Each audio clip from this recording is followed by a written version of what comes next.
मैं मनीष मनंजा, आपका मित्र सहपाठी, आपके बीच लेकर उपस्थित हूँ भगवत गीता यथारूप गान के रूप में प्रस्तुत करने जा रहा हूँ। मुझे आज्ञा दें, मैं आप सभी से आशीष की कामना करता हूँ। जय श्री कृष्ण, जय श्री प्रभुपाद। ओम अज्ञानतिमिरान्धस्य ज्ञानाञ्जनशलाकया चक्षुरोन्मीलितं येन तस्मै श्री गुरुवे नमः। भगवत गीता अध्याय 5 कर्मयोग, कृष्ण भावना भावित कर्म।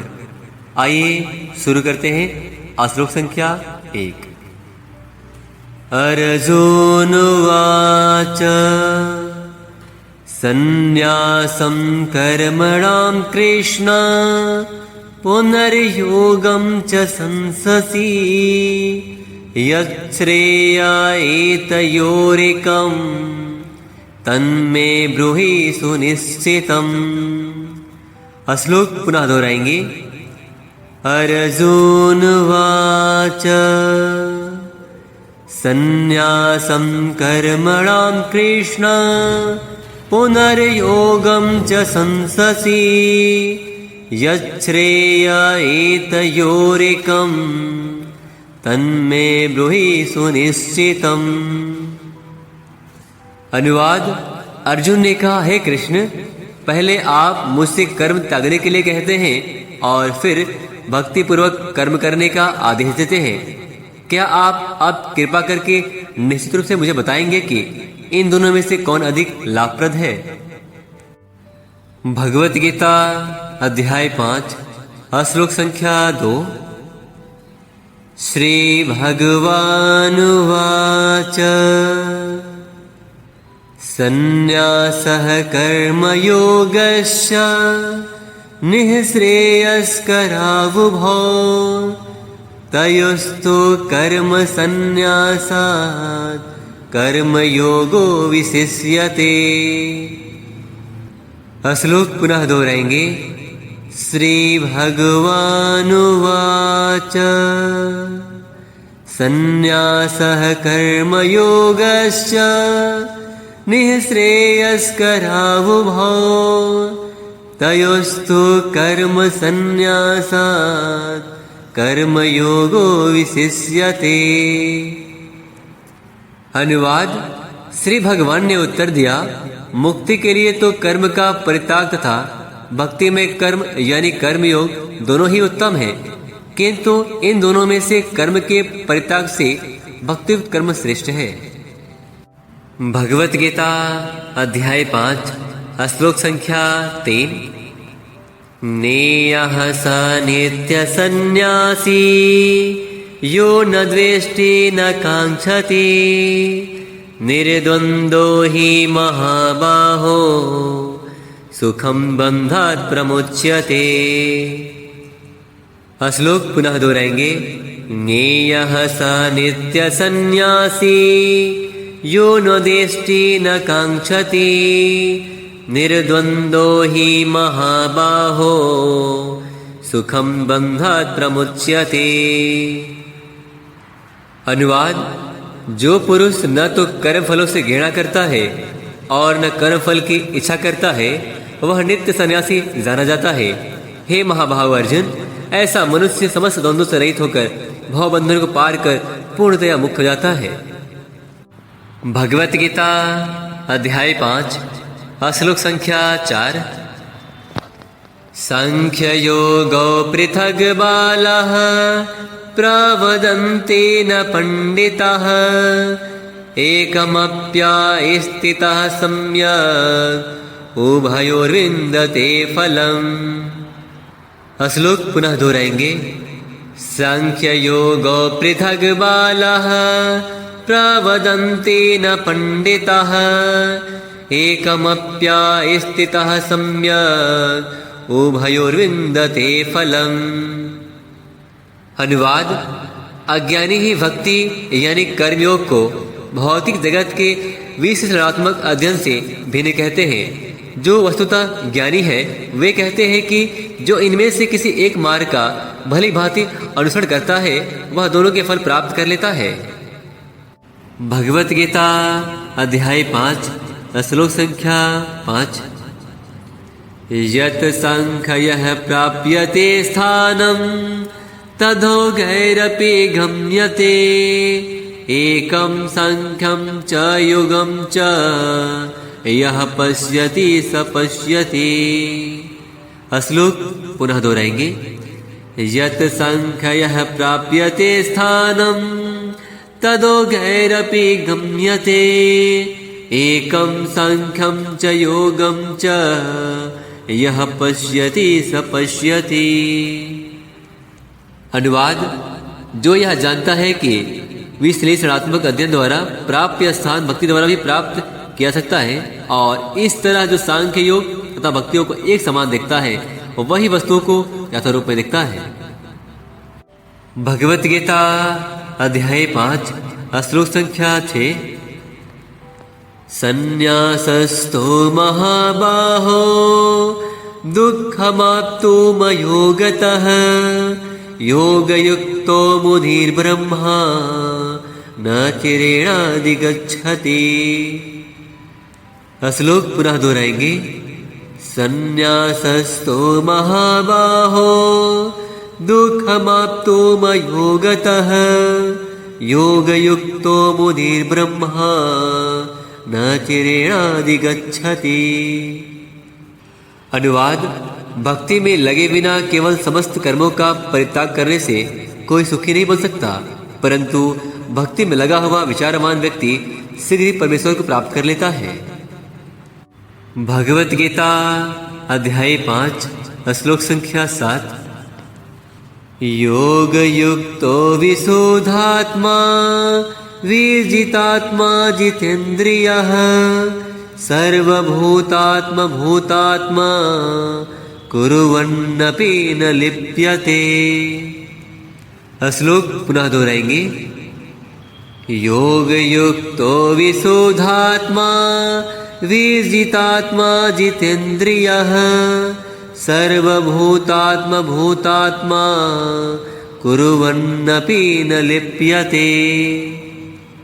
अनुवाद: जो भक्ति भाव से कर्म करता है, जो विशुद्ध आत्मा है और अपने मन तथा इंद्रियों को वश में रखता है, वह सबों को प्रिय होता है और सभी लोग उसे प्रिय होते हैं। ऐसा व्यक्ति कर्म करता हुआ भी कभी नहीं बनता। भगवत गीता अध्याय 5 श्लोक संख्या 8 और 9। नैव किंचित् करोमीति युक्तो मन्येत तत्त्विता पश्यन् शृण्वन् अस्पृशन् जिघन् अस्नन् गच्छन् स्वपनं स्वसन्। श्लोक पुनः दोहराएंगे। नैव किंचित् करोमीति युक्तो मन्येत तत्त्विता पश्यन् शृण्वन् अस्पृशन् जिघन् अस्नन् गच्छन् स्वपनं स्वसन्। प्रल्पन् विसृजन् गृहन् उन्मिषन् निमिषन् अपि इन्द्रियाणि इन्द्रियार्थेषु वर्तन्ते इति धारयन्। श्लोक पुनः दोहराएंगे। प्रल्पन् विसृजन् गृहन् उन्मिषन् निमिषन् अपि इन्द्रियाणि इन्द्रियार्थेषु वर्तन्ते इति धारयन्। अनुवाद: दिव्य भावना मृत युक्त पुरुष देखते, सुनते, स्पर्श करते, सूंघते, खाते, चलते फिरते, सोते तथा श्वास लेते हुए भी अपने अंतर में सदैव यही जानता रहता है कि वास्तव में वह कुछ भी नहीं करता। बोलते, त्यागते, ग्रहण करते या आंखें खोलते बंद करते हुए भी वह जानता रहता है कि भौतिक इंद्रियां अपने अपने विषयों में परिवृत है और वह इन सब से पृथक है। भगवत गीता अध्याय 5 श्लोक संख्या 10। ब्रह्मण्यधाय कर्माणि संगम त्यक्त्वा करोति यः लिप्यते न स पापेन पद्मपत्रमिवाम्भसा। श्लोक पुनः दोहराएंगे। ब्रह्मण्याधाय कर्माणि संगम त्यक्त्वा करोति यः लिप्यते न सा पापेन पद्मपत्रमिवाम्भसा। अनुवाद। जो व्यक्ति कर्म फलों को परमेश्वर को समर्पित करके आसक्ति रहित होकर अपना कर्म करता है वह पाप कर्मों से उसी प्रकार अप्रभावित रहता है जिस प्रकार कमल पत्र जल से अस्पृश्य रहता है। भगवत गीता अध्याय 5 श्लोक संख्या 11। कायेन मनसा बुद्धया केवलैरिन्द्रियैरपि योगिनः कर्म कुर्वन्ति संगम त्यक्त्वा आत्मशुद्धये। श्लोक पुनः दोहराएंगे। कायेन मनसा बुद्धया केवलैरिन्द्रियैरपि योगिनः कर्म कुर्वन्ति संगम त्यक्त्वा आत्मशुद्धये। अनुवाद। योगी जन आसक्ति रहित होकर शरीर, मन, बुद्धि तथा इंद्रियों के द्वारा भी केवल शुद्धि के लिए कर्म करते हैं। भगवत गीता अध्याय 5 श्लोक संख्या 12। युक्तः कर्म फलं त्यक्त्वा शान्तिमाप्नोति नैष्ठिकीम् अयुक्तः कामकारेण फले सक्तो निबध्यते। श्लोक पुनः दोहराएंगे। युक्तः कर्म फलं त्यक्त्वा शान्तिमाप्नोति नैष्ठिकीम् अयुक्तः कामकारेण फले सक्तो निबध्यते। अनुवाद। निश्चल भक्त शुद्ध शांति प्राप्त करता है क्योंकि वह समस्त कर्म फल मुझे अर्पित कर देता है, किंतु जो व्यक्ति भगवान से युक्त नहीं है और जो अपने श्रम का फलकामी है वह बंध जाता है। भगवत गीता अध्याय 5 श्लोक संख्या 13। सर्वकर्माणि मनसा सन्न्यस्यास्ते सुखं वसी नवद्वारे पुरे देहि नैव कुर्वन्न कारयन्। श्लोक पुनः दोहराएंगे। सर्वकर्माणि मनसा सन्न्यस्यास्ते सुखं वसी नवद्वारे पुरे देहि नैव कुर्वन्न कारयन्। अनुवाद। जब देहधारी जीवात्मा अपनी प्रकृति को वश में कर लेता है और मन से समस्त कर्मों का परित्याग कर देता है तब वह 9 द्वारे वाले नगर यानी भौतिक शरीर में बिना कुछ किए कराए सुखपूर्वक रहता है। भगवत गीता अध्याय 5 श्लोक संख्या 14। न कर्तृत्वं न कर्माणि लोकस्य सृजति प्रभो न कर्मफल संयोगं स्वभावस्तु प्रवर्तते। श्लोक पुनः दोहराएंगे। न कर्तृत्वं न कर्माणि लोकस्य सृजति प्रभो न कर्मफल संयोगं स्वभावस्तु प्रवर्तते। अनुवाद। शरीर रूपी नगर का स्वामी देहधारी जीवात्मा न तो कर्म का सृजन करता है न लोगों को कर्म करने के लिए प्रेरित करता है न ही कर्म फल की रचना करता है। यह सब तो प्रकृति के गुणों द्वारा ही किया जाता है। भगवत गीता अध्याय 5 श्लोक संख्या 15। न दत्ते कस्यचित् पापं न चैव सुकृतं विभुः अज्ञानेनावृतं ज्ञानं तेन मुह्यन्ति जन्तवः। श्लोक पुनः दोहराएंगे। न दत्ते कस्यचित् पापं न चैव सुकृतं विभुः अज्ञानेनावृतं ज्ञानं तेन मुह्यन्ति जन्तवः। अनुवाद। परमेश्वर न तो किसी के पापों को ग्रहण करता है न पुण्यों को, किंतु सारे देहधारी जीव उस अज्ञान के कारण मोहग्रस्त रहते हैं जो उनके वास्तविक ज्ञान को आच्छादित किए रहता है। भगवत गीता अध्याय 5 श्लोक संख्या 16। ज्ञानेन तु तज्ज्ञानं येषामासितं आत्मनः तेषामादित्यवज्ञानं प्रकाशयति तत्परम्। श्लोक पुनः दोहराएंगे। ज्ञानेन तु तज्ज्ञानं येषां नाशितं आत्मनः तेषामादित्यवज्ञानं प्रकाशयति तत्परम्। अनुवाद।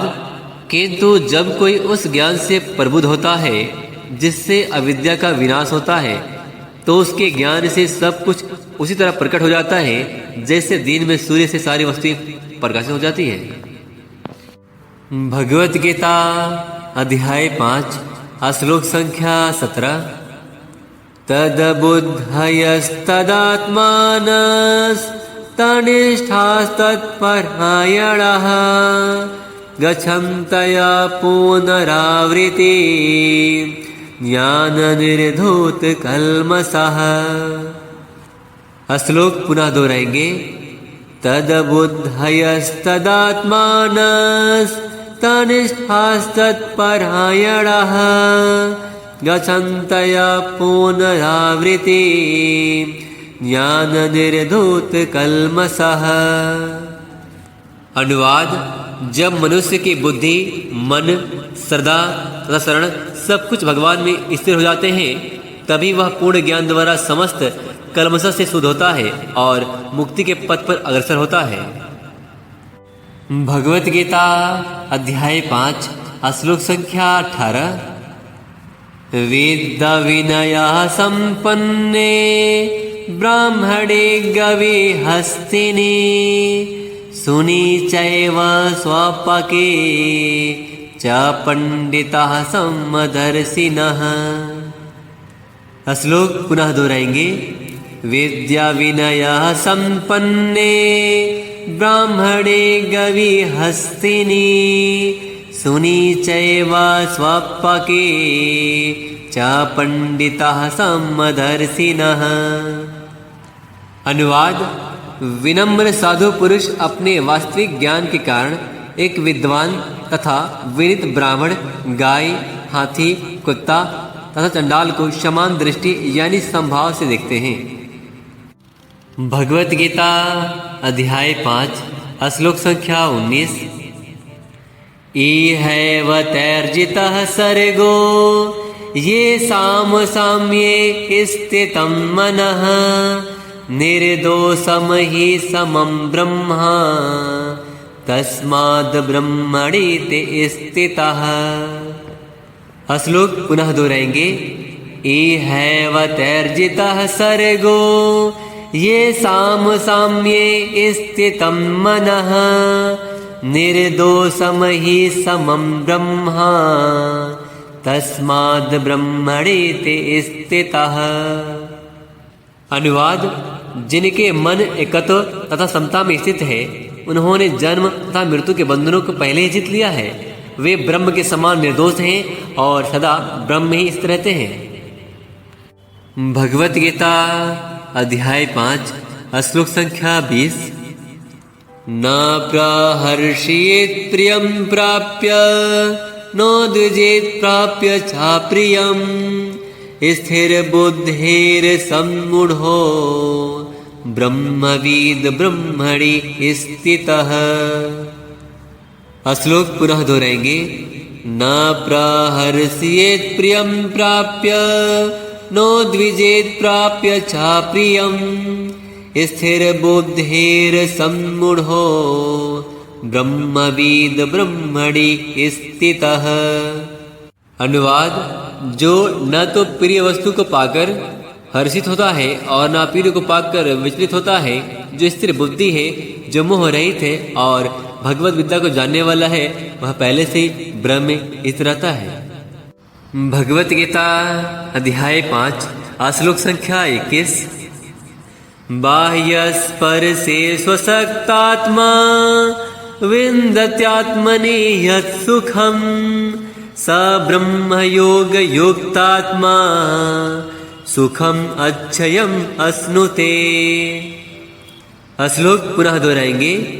बाह्य स्पर्शे स्वशक्तात्मा विन्दत्यात्मनि यत् सुखम् स ब्रह्म योग युक्तात्मा सुखम अच्छयम अश्नुते।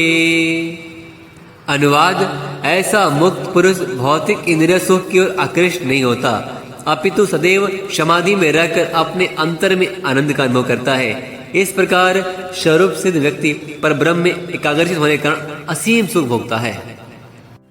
भगवत गीता अध्याय 5 श्लोक संख्या 22। ये हि संस्पर्शजा भोगा दुःखयोनया एव ते आदन्तवन्तः कौन्तेय नात्यसूरमते बुधः। श्लोक पुनः दोहराएंगे।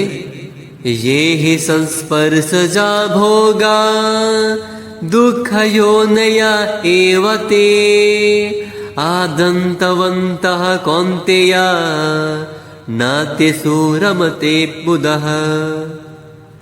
अनुवाद: बुद्धिमान मनुष्य दुख के कारणों में भाग नहीं लेता, जो कि भौतिक इंद्रियों के संसर्ग से उत्पन्न होते हैं। हे कुंती पुत्र, ऐसे भोगों का आदि तथा अंत होता है, अतः चतुर व्यक्ति उनमें आनंद नहीं लेता। भगवत गीता अध्याय 5 श्लोक संख्या 23। शक्नोति हैव यः सोढो प्राक् शरीरा विमोक्षणात् काम क्रोधोऽब्धवं वेगं स युक्तः स सुखी नरः। श्लोक पुनः दोहराएंगे। शक्नोति हैव यः सोढो प्राक् शरीरा विमोक्षणात् काम क्रोधोऽब्धवं वेगं स युक्तः स सुखी नरः। अनुवाद: यदि इस शरीर को त्यागने के पूर्व कोई मनुष्य इंद्रियों के वेगों को सहन करने तथा इच्छा एवं क्रोध के वेग को रोकने में समर्थ होता है, तो वह इस संसार में सुखी रह सकता है। भगवत गीता अध्याय 5 श्लोक संख्या 24। योऽन्तः सुखो अन्तराराम तथान्तर्ज्योतिरेव यः स योगी ब्रह्म निर्वाणं ब्रह्मभूतोऽधिगच्छति। श्लोक पुनः दोहराएंगे। योऽन्तः सुखो अन्तराराम तथान्तर्ज्योतिरेव यः स योगी ब्रह्म निर्वाणं ब्रह्मभूतोऽधिगच्छति। अनुवाद: जो अंतःकरण में सुख का अनुभव करता है, जो कर्मठ है और अंतःकरण में ही रमण करता है तथा जिसका लक्ष्य अंतर्मुखी होता है, वह सचमुच पूर्ण योगी है। वह पर ब्रह्म मुक्ति पाता है और अनंतगत्वा ब्रह्म को प्राप्त होता है। भगवत गीता अध्याय 5 श्लोक संख्या 25। लभन्ते ब्रह्म निर्वाण मृषयः क्षीणकल्मषः छिन्नद्वैधायतात्मानः सर्वभूतहिते रतः। श्लोक पुनः दोहराएंगे। लभन्ते ब्रह्म निर्वाण मृषयः क्षीणकल्मषः छिन्नद्वैधायतात्मानः सर्वभूतहिते रतः। अनुवाद: जो लोग संशय से उत्पन्न होने वाले द्वैत से परे हैं, जिनके मन आत्म साक्षात्कार में रत है, जो समस्त जीवों के कल्याण कार्य करने में सदैव व्यस्त रहते हैं और जो समस्त पापों से रहित थे, वे ब्रह्म निर्वाण यानी मुक्ति को प्राप्त होते हैं। भगवत गीता अध्याय 5 श्लोक संख्या 26। काम क्रोध विमुक्तानां यतीनां यत चेतसाम् अभीतो ब्रह्म निर्वाणं वर्तते विदितात्मना। श्लोक पुनः दोहराएंगे। काम क्रोध विमुक्तानां यतीनां यत चेतसाम् अभीतो ब्रह्म निर्वाणं वर्तते विदितात्मना। अनुवाद। जो क्रोध तथा समस्त भौतिक इच्छाओं से रहित है, जो स्वरूप सिद्ध आत्म संयमी है और संसिद्धि के लिए निरंतर प्रयास करते हैं, उनकी मुक्ति निकट भविष्य में सुनिश्चित है।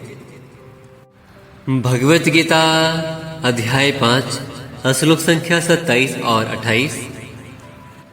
अस्पर्शान् कृत्वा बहिर्बाह्यांश्च चक्षुश्चैवान्तरे भ्रुवोः प्राणापानौ समौ कृत्वा नास अभ्यन्तरचारिणौ।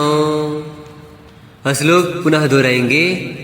अस्पर्शान् कृत्वा बहिर्बाह्यांश्च चक्षुश्चैवान्तरे भ्रुवोः प्राणापानौ समौ कृत्वा नास अभ्यन्तरचारिणौ।